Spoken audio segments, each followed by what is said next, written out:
いただいていきます。どっちかというとクリームコロッケカニ風味ではないですかね。航空兵の養成課程かなに進みました。撃つ方も撃たれる方もまさに地獄ですね。ノーキン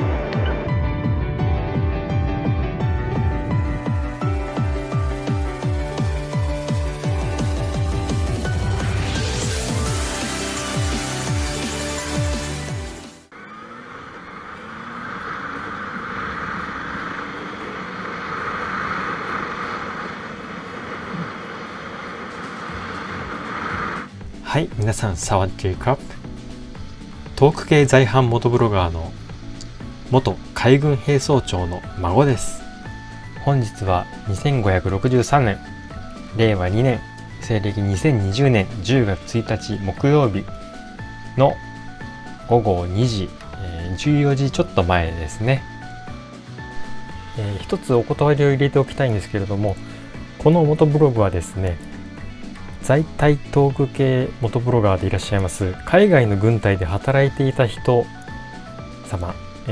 私元中尉さんと呼ばせていただいてるんですけども、その方をリスペクトしてのパロディ、ファンメイドとなりますね。なんか上にちょっとテロップでも出しておきましょうかね。パロディですみたいな感じの、もっとクオリティの高い元ブログをご視聴したい方は、ぜひ海外の軍隊で働いていた人様のチャンネル登録をお願いします。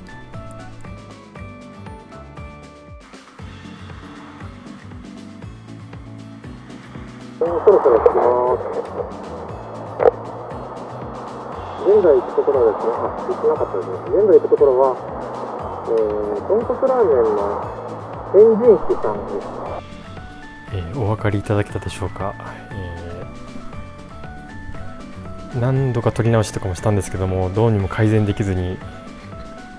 音声の取り込みは失敗しておりますので、アフレコで対応させていただきます。元ブログの醍醐味であるライブ感が出せないのは残念ですね。ただ喋りが下手なんで不幸中の幸いだと思ってます。さらにですね、こういった元ブログなるものを作るの初めてでして、機材もあり合わせで、ソフトも Windows ムービーメーカー以上のものを使ったことないんですけども、どうかよろしくお願いいたします。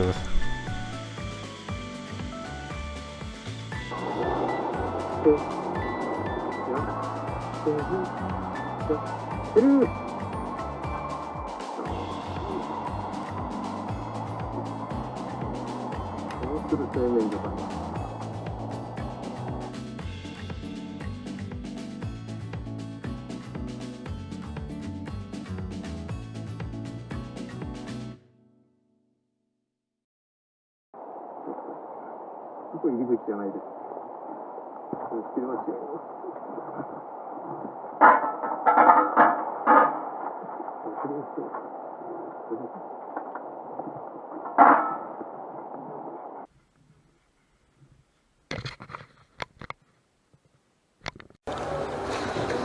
お店の外にはですね、ハンドソープとハンドシャワーの水、それとペーパーが置いていました。お店の中にはアルコール消毒も置いてましたね。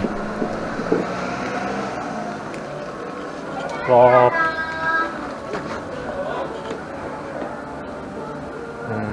どうしようかな。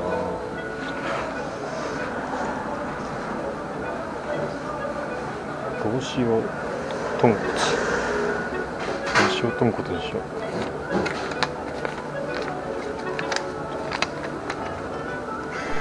う。メインのラーメンは4種類あります。若塩豚骨、若醤油豚骨、老塩豚骨、老醤油豚骨です。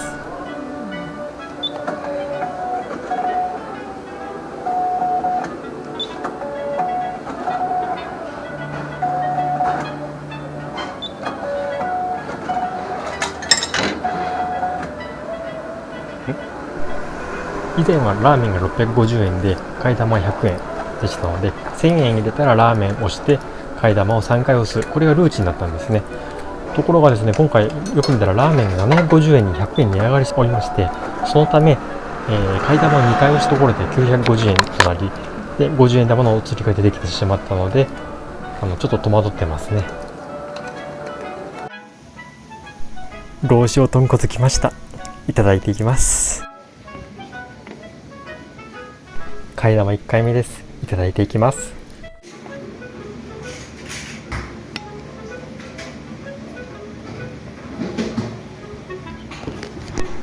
2回目の替え玉を入れるところを撮影しようとしたんですけれども、ちょっと片手だと無理だったので、一旦、スマホを置いてます。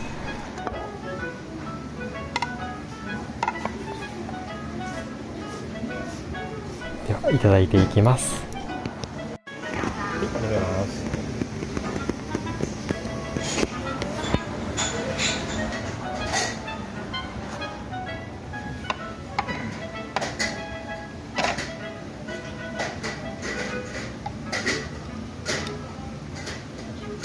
替え玉3回目です。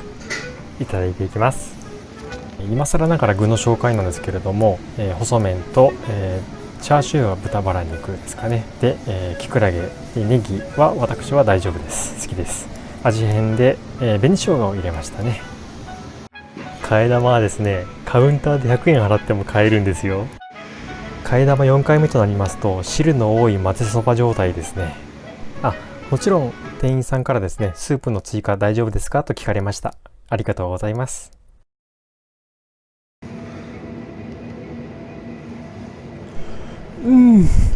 ちょっと太ってしまったんで、サントリーの黒ウーロン茶を買いました。はい、改めまして、大鶴製麺所さん、天神記さんですね。いやー、美味しかったです。約1年ぶりぐらいかな。ちょっと体を壊してたんで、もうやっとここに来て食べることができました。お車で来られた際はですね、お店の前に4台分のコインパーキングのスペースがありますので、こちらにお止めお願いします。また、この付近にもですね、コインパーキングちらほらありますので、そちらに止められてから歩いて来られても良いかと思います。私、天神記さんはですね、九州の久留米ラーメン系だと睨んでおります。ただ、最も過激な豚骨ラーメンですので、苦手な人は要注意です。ラーメンの替え玉つながりで思うことが一つあります。日本人は仕事をきちんとやるというイメージがあるかと思いますが、その日本人でもですね、適当にやってても許容されているジャンルがあると思うんですよね。それはですね、ラーメンの替え玉の茹で加減とカニクリームコロッケのカニの含有量です。これはですね、別に天神記さんのことを言ってるわけではございません。他の替え玉をしているラーメン屋さんで見たんですけども、例えば固めとバリカタ、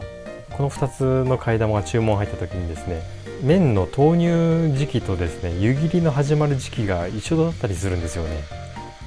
カニクリームコロッケもまず先頭にカニとついてますけど、どっちかというとクリームコロッケカニ風味ではないですかね。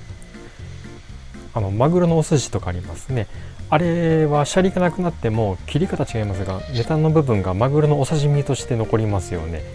それに対してカニが先頭で威張ってるカニクリームコロッケからクリームとコロッケを取り除いたら、カニの要素って残りますかね。なんか白身魚のすり身とカニの香料だけになりそうなんですけども、といろいろ申しましたが、替え玉の麺の茹で上がり直後の圧縮特性とかを測定したり、カニクリームコロッケのカニ肉の含有率が、質量の 10% 以上ないとその名称を使っちゃいけないとか、なんかそういった規制ができてしまうと、それはそれで世も末だなと思います。ある程度のゆるさですね、ゆるサンクチュアリが残っている、そんな日本が私は好きですね。ここはですね、江下前通りならぬ江坂前通りです。ダジャレっぽいなと思って思いついたんですけど、使い道がないですね。これ江坂という地名です。現在内環状線を西向きに走っております。で、先ほど見えました頭の上を通っていた高架ですね。あそこが新御堂筋というルートになっています。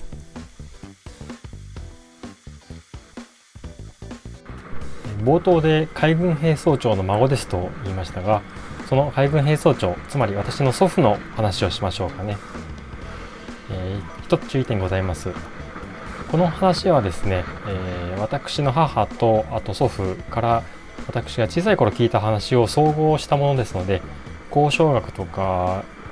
時系列的には少しおかしな点があるかもしれません。その点ご容赦お願いします。山奥の生まれの祖父なんですけども、海軍に入りました。なんか祖母曰くですね、当時から陸軍よりも海軍の方がちょっとかっこいいみたいな、そういうイメージがあったみたいですね。なんか戦後しばらく続いてました海軍善玉陸軍悪玉論の源流のようなものを感じたりするんですが、言いにくいのでこの場ではおじいちゃんと呼称させていただきます。すみません。おじいちゃんが海軍に入って太平洋戦争が始まる前か後かはわからないんですけれども、これからは飛行機の時代だということでパイロットになることを勧められたんですね。で、おじいちゃんもその気になりまして、またいろいろ勉強して航空兵の養成課程かなに進みました。しかしですね、そこで意外な事実が判明したんですね。いきなりですがクイズです。意外な事実とは何でしょう？2つヒントをあげます。機動戦士ガンダムの赤い彗星のシャアさんと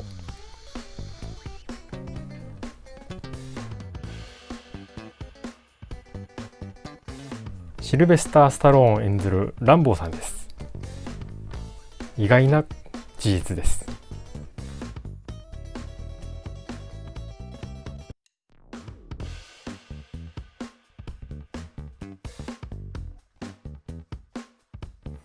答えは高所恐怖症だったんですね。じゃあなんでパイロットになろうとしたんだっていうツッコミがあるかもしれませんが、私はちょっとなんとなくわかります。おそらくおじいちゃんはそもそも高いところがちょっと苦手かなという自覚はあったと思うんです。しかし教官の操縦する練習機に同乗した際に、おそらく急降下とか降下ダイブですね、この運動でビビっちゃったんだと思います。私も大阪 USJ のジュラシックパークというアトラクションの最後の急降下ザブーンが大抵のジェットコースターよりも苦手です。写真出しますね。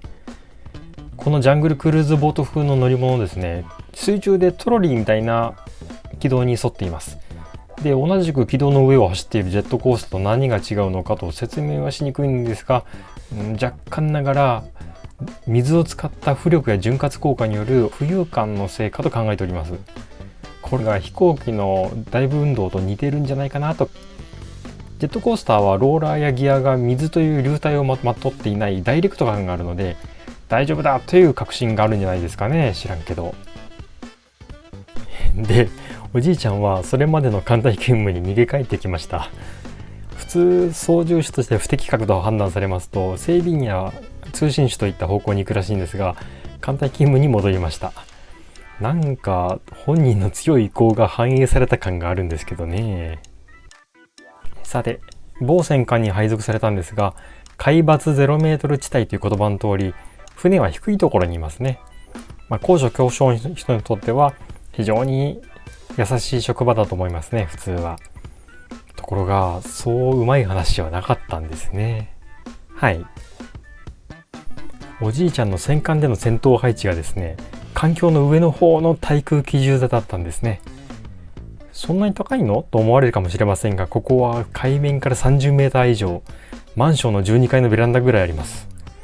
で、この写真は知人のマンションの12階部分まで行って撮った風景です。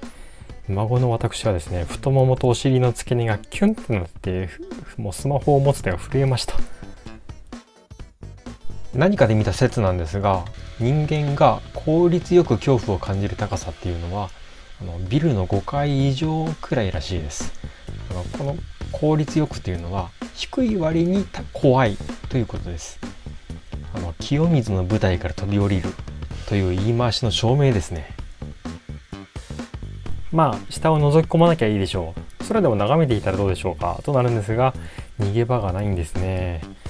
戦闘時アメリカの急降下爆撃機とかが突っ込んできて爆弾をどんどん落としていくんですが、おじいちゃんが曰く爆弾が全部とりあえず自分めがけて降ってくるように見えたそうなんですね。船体中央で最も高いところにありますし、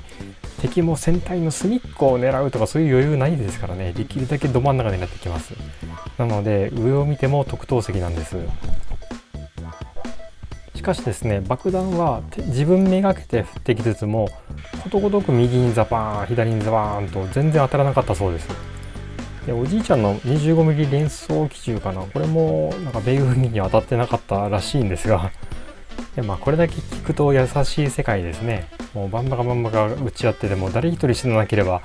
もうかっこいい戦争映画みたいなシーンだで済むんですけどね。この優しい世界なんですが、そもそも機関銃の発明が亡き者にしてしまったという説がありますね。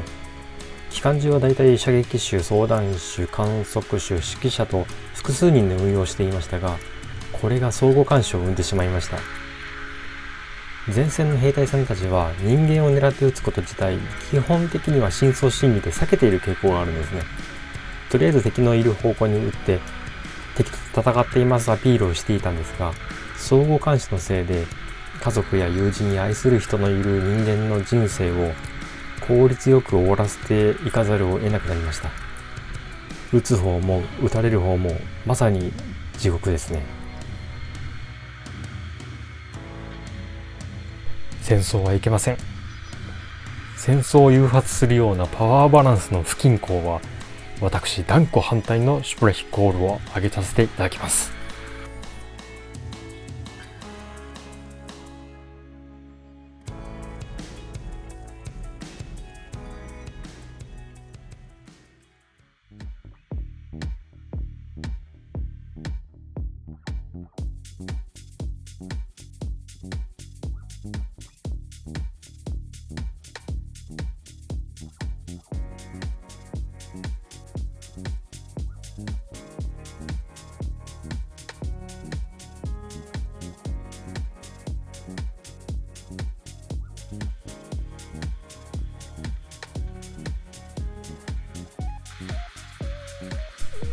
最後は神戸の沿岸部六甲アイランドとポートアイランドを結ぶハーバーハイウェイの夜景をご覧ください。酔い止めがいるかもしれませんね。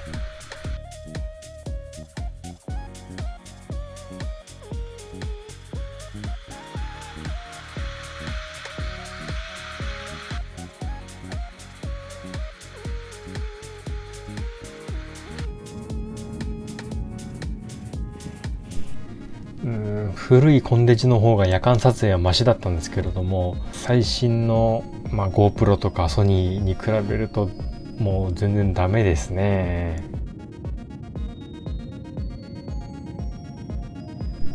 海外と日本の夜景の傾向の違いに関して私が感じたこと、海外は演出ありで中近距離向きだと思います。庁舎ビルのライトアップやビルの巨大モニター、グラデーション豊かな照明とかですね。ここはですね、バイクに限りフリーウェイなんですね。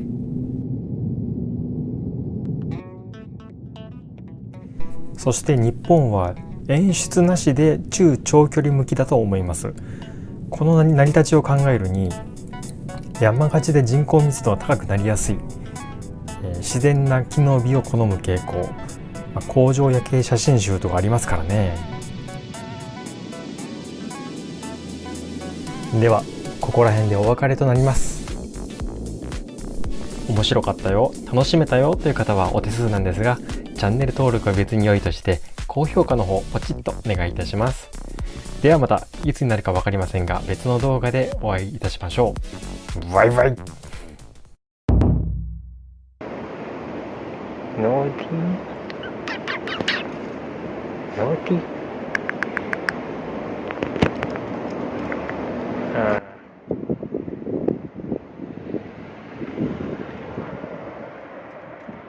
いや、こいつギルティーや。こいつノーティーじゃないな、ギルティーやな。